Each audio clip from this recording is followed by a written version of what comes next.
দেশে চলমান বন্যায় এখন পর্যন্ত ৫৬ জনের মৃত্যু হয়েছে। আক্রান্ত ৬ লাখেরও বেশি মানুষ।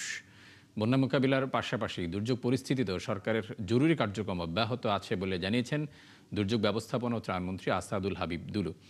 দুপুরে সচিবালয়ে ব্রিফিংয়ে তিনি এসব তথ্য জানান। এ সময় স্বাস্থ্যমন্ত্রী জানান, প্রধানমন্ত্রীর নির্দেশে সকল সংস্থা দুর্যোগ মোকাবিলায় সমন্বিতভাবে কাজ করছে।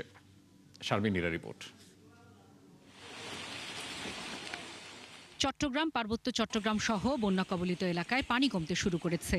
তবে দুর্গত এলাকায় দেখা দিচ্ছে পানিবাহিত রোগ। চলমান বন্যায় দেশের ৬ লাখের বেশি পরিবার ক্ষতিগ্রস্ত। দুর্যোগ মন্ত্রণালয়ের সর্বশেষ তথ্য অনুযায়ী এই বিপর্যয়ে মারা গেছে ৫৬ জন। বন্যা পরিস্থিতি নিয়ে মঙ্গলবার আন্তঃমন্ত্রণালয়ের বৈঠক শেষে একসাথে সংবাদ সম্মেলনে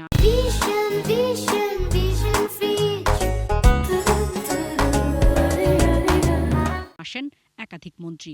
বন্যা পরিস্থিতি ও স্বাস্থ্য সেবার আদ্যপান্ত তুলে ধরেন তারা। পুনর্বাসনের জন্য যেগুলো রাস্তাঘাট ক্ষতিগ্রস্ত হয়েছে, সড়ক জনপথ, তারা সেটা মেরামত করবে অল্প সময়ের মধ্যে। স্থানীয় সরকার মন্ত্রণালয়ের আওতাধীন যে সমস্ত সড়ক, তারা সেটা মেরামত করবে। এবং খাদ্য মন্ত্রণালয় থেকে জরুরি ভিত্তিতে এই সমস্ত জায়গাগুলো খাদ্য বান্ধব কর্মসূচি চলমান থাকবে। We are A team.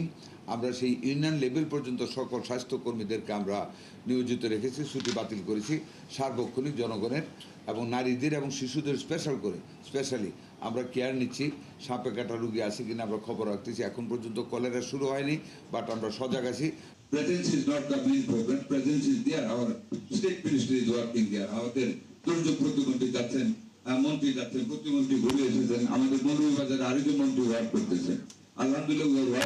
এ সময় কৃষিমন্ত্রী জানান, বন্যা পরবর্তী বীজতলা তৈরি ও ক্ষতিগ্রস্ত কৃষককে ধানের চারা দেওয়া হবে। সেই সাথে গবাদি পশুর জন্য খাদ্য সামগ্রী বিতরণের কথা জানান প্রাণী সম্পদ মন্ত্রণালয়ের দায়িত্বে থাকা এই মন্ত্রী। বীজ কোপার জন্য আপনার একটা বীজ আছে আমাদের 15 আগস্ট পর্যন্ত একটা জাত আছে, ওইটা আমরা ব্যবহার করতে পারবো।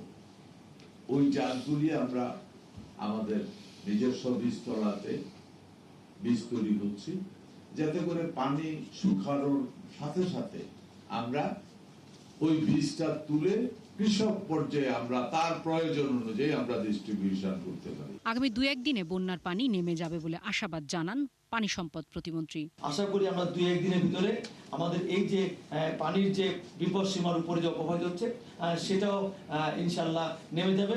বন্যা শেষ হলে ক্ষয়ক্ষতির পূর্ণাঙ্গ হিসাব দেওয়ার কথাও জানানো হয় সংবাদ সম্মেলনে। কি কার্যক্রম চলমান রয়েছে। শারমিন নীরা, ৭১, ঢাকা।